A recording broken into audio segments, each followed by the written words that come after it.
I'll tell you where I see video going, Monica. To the moon and back, Alice.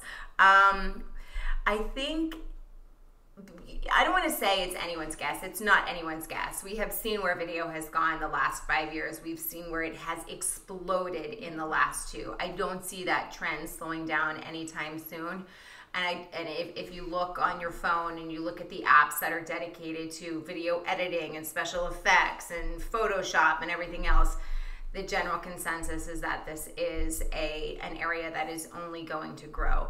What I do think I will see, and what we will see as an industry in terms of how video is used, I think you will see a lot of content changing, not necessarily from text to video, but that there will be additional video supplementation. So for example, instead of a company having strictly a text about page, they will have a brand story that is told through video, through their employees' eyes, rather than having a text bio.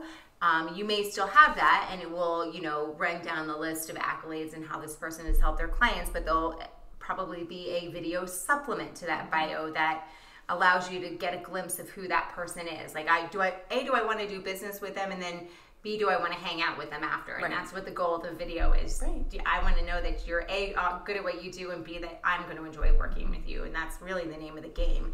Video is such a great way to really scale that like no trust factor. If it's done well, aces. If your video is bad, people will assume that what you do for your business is bad as well. So what makes a bad video? Yeah, and we've all seen them. I mean, we've seen plenty of them. It's the guy against the wall that looks like this. There's something that was supposed to be here. Next time you see us, there'll be something here. I don't know what exactly. Maybe my children will draw a picture. But nonetheless, it's the person who's against the wall. They're not moving because they're afraid to move.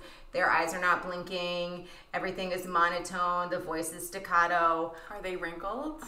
They're not wrinkled. Are they wearing plaid? They may be wearing plaid, but if there were any wrinkles, you can't see them because nothing is moving. But if you do a bad video, it's one of those things that it doesn't matter where you delete it. It's there permanently, regardless. And so I think that's what makes people nervous when they delve into the video. You know, it's that idea that this could be really crappy, and if I do it and I post it and I get a lot of bad, feedback, I can take it down everywhere, but somebody has it somewhere. That's exactly right. Yeah. So I do see, to get back to your original question, it's going to grow in that way, and I think people will become more savvy about how to use video and where to strategically place it, and how to make sure that their best self and their authentic self comes forward, because that's what it is at the end of the day. Do you think it's become easier now that people have iPads and phones that are in their pockets and their bags? Yes, to take video? To take video. 100%. I mean, my 5-year-old walks around with an iPad and will do, tours of the backyard, and this is this rock and that's that rock. I mean, they couldn't be easier to use. Right. That's what I'm getting at. The technology is getting more simple. And I think too, we're taping this on a computer and on a phone, and I have this light set up that I got on Amazon for, not very much money, and it looks okay.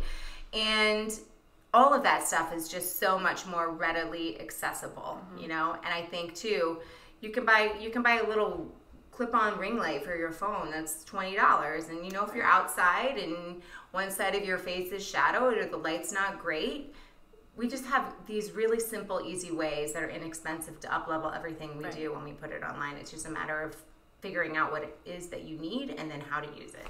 Don't forget the filters. Don't forget the filter. The Photoshop. Big fan of Facetune and anything else that can smooth out wrinkles and make everything else look smaller. But they're easy to use too. I mean, they really are. You have to spend a little bit of time up front figuring out how to use those apps, but if I wanted to, we could be in black and white right now, and we'll both have big lashes and red lips. It's as simple as a click of a button, and maybe we'll do that when we edit this. Maybe we'll find out.